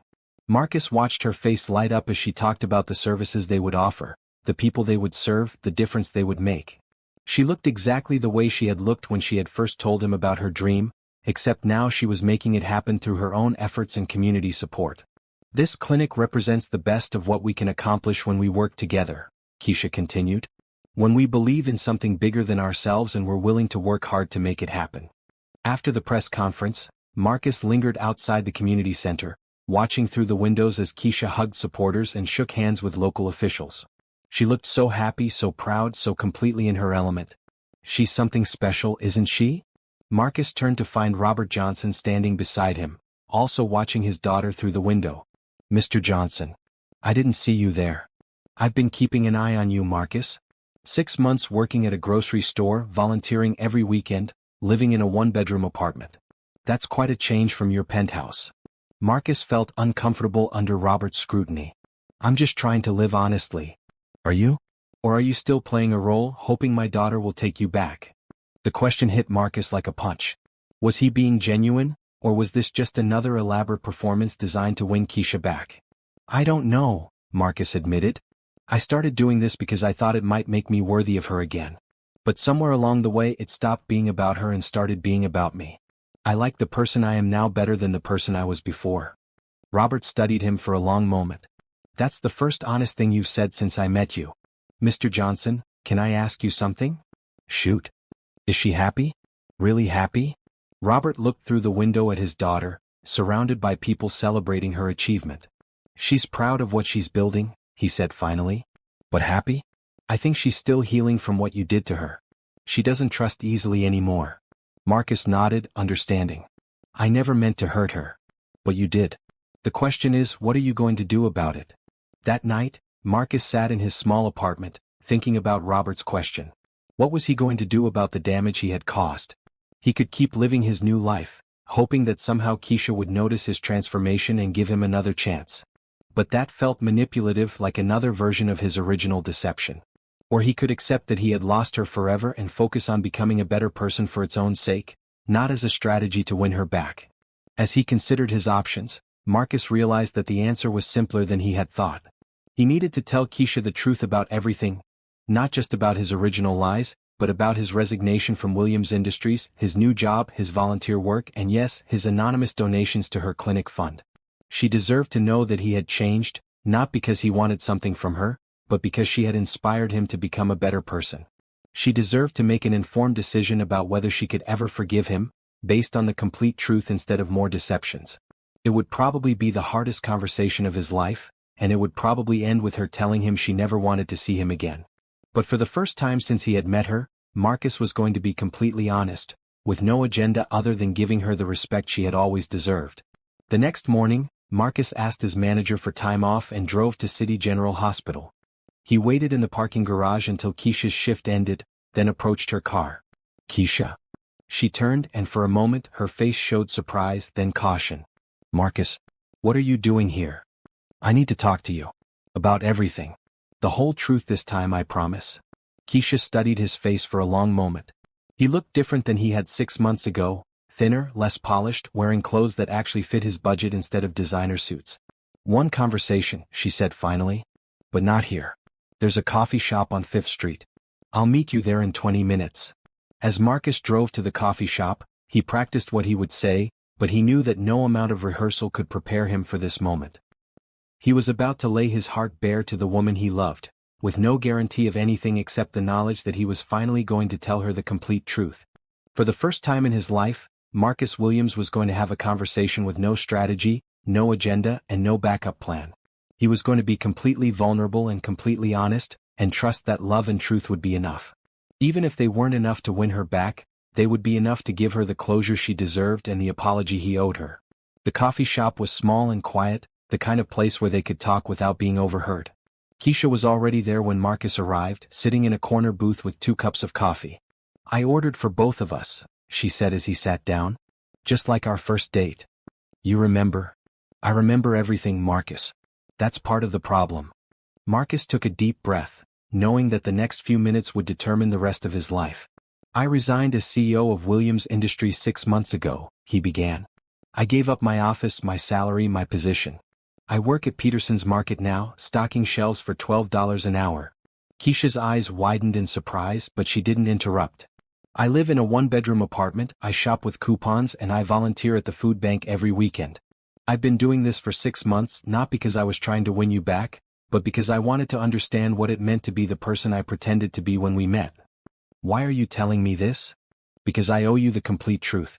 About everything. Marcus met her eyes. Including the fact that I've been anonymously funding your clinic. Keisha's face went pale. What? The donations from local businesses, the grants from community foundations, the individual donors who've been supporting your clinic? Most of that money came from me. I set it up to look like community support because I knew you wouldn't accept it if you knew it was from me.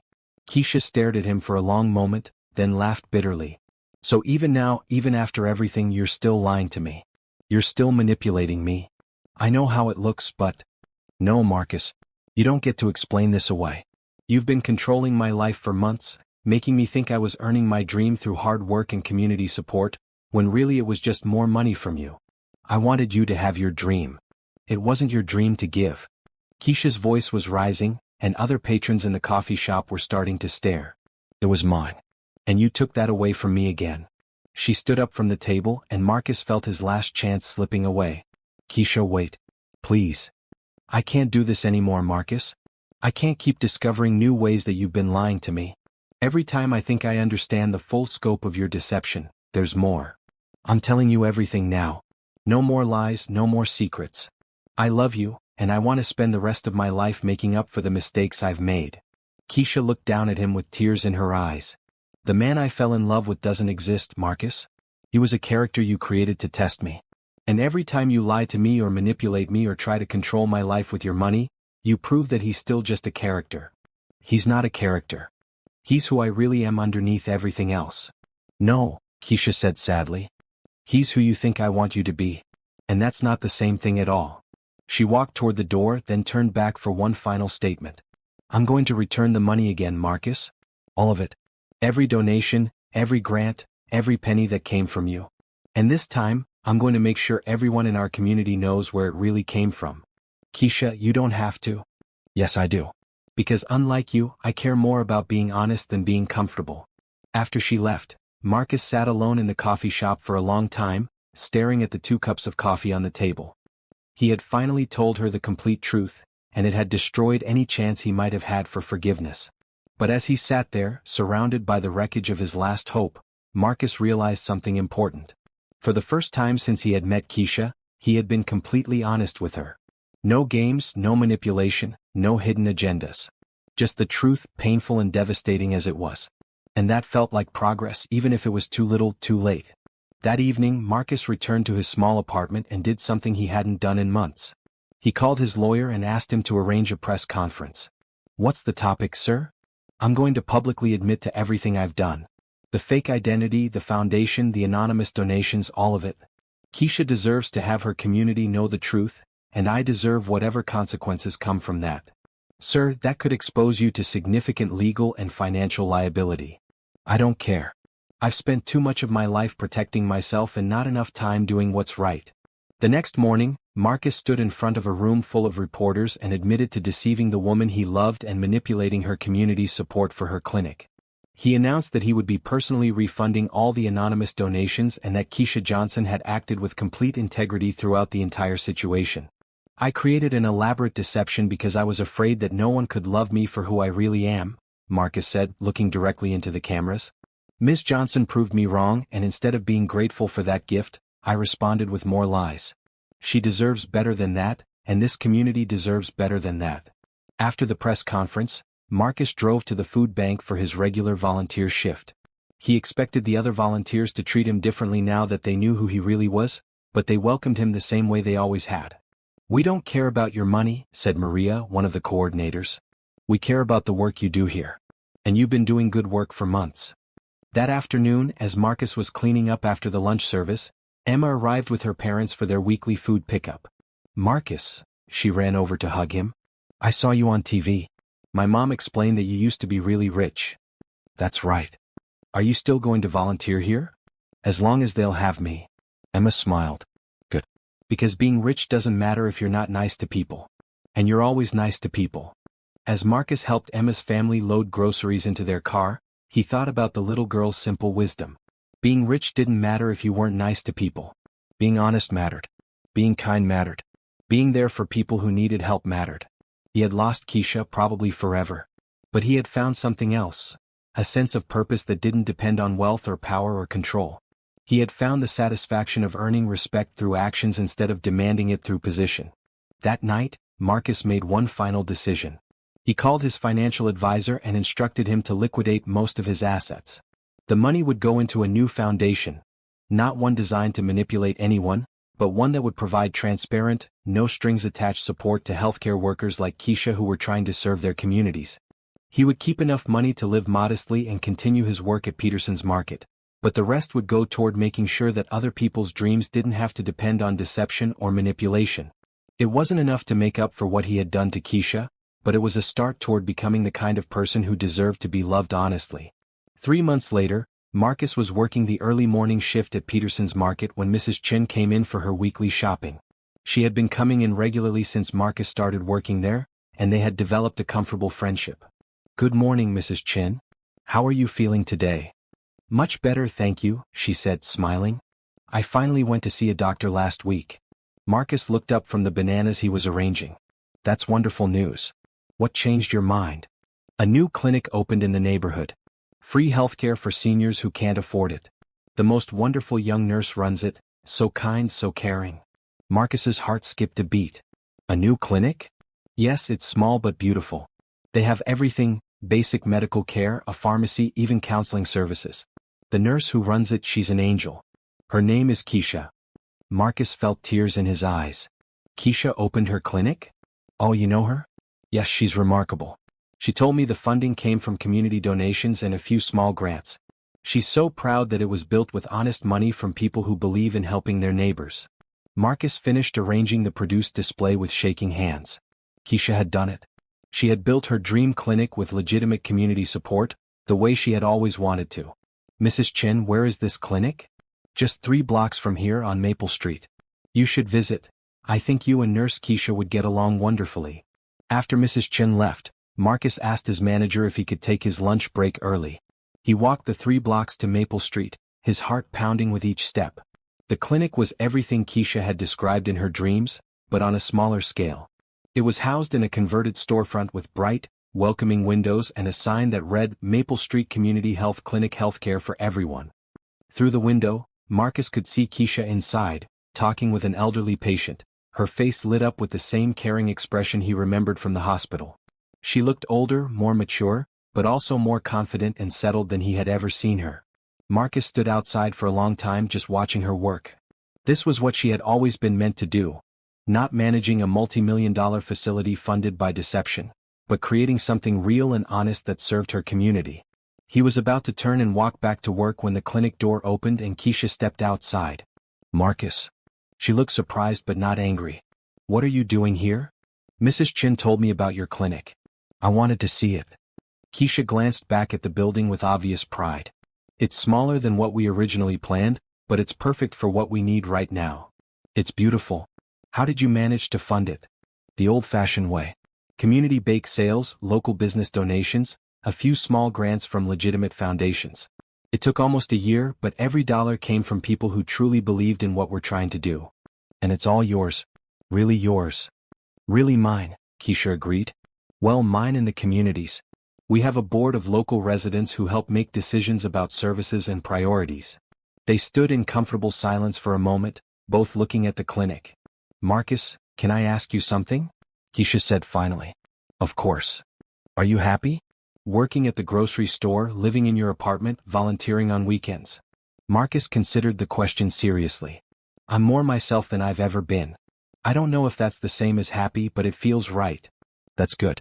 I was worried that you were just going through the motions, waiting for me to notice and take you back." "I was at first," Marcus admitted. "But somewhere along the way it stopped being about you and started being about me. I like the person I am now." Keisha smiled. The first genuine smile she had given him since that awful day in his office almost a year ago. "I'm glad. You seem different. More real." "I am more real. It just took me way too long to figure out how to be honest." "Marcus, I owe you an apology. Marcus looked at her in surprise. You don't owe me anything. Yes, I do. When you told me about the anonymous donations, I was so angry that I didn't listen to what you were really trying to say. You were trying to be honest with me finally, and I punished you for it. You had every right to be angry. I had been lying to you for months. But you were also trying to change. And instead of recognizing that, I just saw more manipulation. Keisha sighed. I've been thinking about that conversation a lot. About how you looked when you told me you had resigned from your company, how you sounded when you said you loved me. I did love you. I do love you. I know. I could see it even through my anger. And I think I might be ready to try trusting you again. Marcus felt his heart stop. What are you saying? I'm saying that maybe we could start over. Not as the people we were before, but as the people we are now. You're not the billionaire CEO, and I'm not the naive nurse who thought she could build a clinic with $12,000. We're both different now. Are you sure? After everything I put you through? Keisha looked at her clinic, then back at Marcus. You hurt me badly, and it took me a long time to heal from that. But watching you change, seeing you work to become a better person, not because you wanted something from me but because you wanted to be worthy of love. That meant something. So what happens now? Now we take it slow. We get to know each other as the people we really are. No tests, no lies, no hidden agendas. Just two people who care about each other and want to help their community. I'd like that, Marcus said, feeling hope for the first time in months. Good. Because I have a proposition for you. What kind of proposition? Keisha smiled mischievously. The clinic needs volunteers. People who can help with basic tasks, talk to patients, maybe help with community outreach. You interested? Marcus laughed, remembering their first conversation about volunteering together. I'd love to help. But I should warn you, I only make $12 an hour. I can't contribute much financially. Perfect. We don't need your money, Marcus. We need your heart. As they stood outside the clinic that Keisha had built with her own determination and her community's support, Marcus realized that this was better than any fantasy he had ever had about their relationship. This was real, honest, and built on a foundation of truth instead of deception. 6 months later, Marcus and Keisha were working side by side in the clinic garden, planting vegetables that would be used in the nutrition education program. Marcus had become one of the clinic's most dedicated volunteers, helping with everything from filing paperwork to reading to children in the waiting room. Emma's coming by later to help with the reading program, Keisha said, pulling weeds from around the tomato plants. She's gotten so good at it. Remember when she could barely read herself? She says you're the one who taught her to love books. Marcus smiled, thinking about the afternoons he spent with Emma and the other kids, sharing stories and watching their faces light up with imagination. She taught me just as much. About resilience, about finding joy in simple things. About love, Keisha added, looking at him meaningfully. Yeah, about love. They had been taking their relationship slowly, rebuilding trust one conversation at a time. There had been no grand gestures, no expensive gifts, no dramatic declarations. Just quiet moments like this one, working together towards something bigger than themselves. Marcus, can I tell you something? Always. I love who you are now. Not who you were pretending to be when we first met, and not who you used to be as a CEO. I love who you've chosen to become. Marcus set down his gardening tools and looked at the woman who had changed his entire life. I love who I am when I'm with you too. You make me want to be better every day. We make each other better. As the sun set behind the clinic, Marcus thought about how different his life was from what he had planned just 2 years ago. He had less money, less power, less status. But he had more happiness, more purpose, and more love than he had ever imagined possible. And most importantly, he had earned it all honestly. Keisha, he said, taking her hand, I have something to ask you. What's that? Marcus reached into his pocket and pulled out a simple ring. Not a diamond worth more than most people's cars, but a modest band that he had bought with his grocery store salary. I know we said we'd take things slow, and I know I have a lot to make up for. But I also know that I want to spend the rest of my life earning your trust and building dreams with you. Will you marry me? Keisha looked at the ring, tears in her eyes. It's perfect, she said. And yes, Marcus Williams, grocery store clerk and community volunteer extraordinaire, I will marry you. As they kissed in the garden they had planted together, surrounded by the clinic they had built with their community, Marcus realized that this was what he had been searching for all along. Not someone who would love him despite his flaws, but someone who would help him become the best version of himself. And he had found her not by testing 999 women who didn't meet his standards, but by learning to meet hers. 1 year later, Marcus and Keisha were married in a simple ceremony held at the community center, with Emma as their flower girl and half the neighborhood in attendance. Mrs. Chin gave a reading about love and honesty. Robert Johnson walked Keisha down the aisle with tears of pride in his eyes. Marcus's former employees from Williams Industries came to the wedding, as did his current co-workers from Peterson's Market and fellow volunteers from the food bank. It was a celebration that brought together all the different parts of their lives. In his wedding vows, Marcus promised to love Keisha honestly, to support her dreams without trying to control them, and to build a life together based on truth and shared values.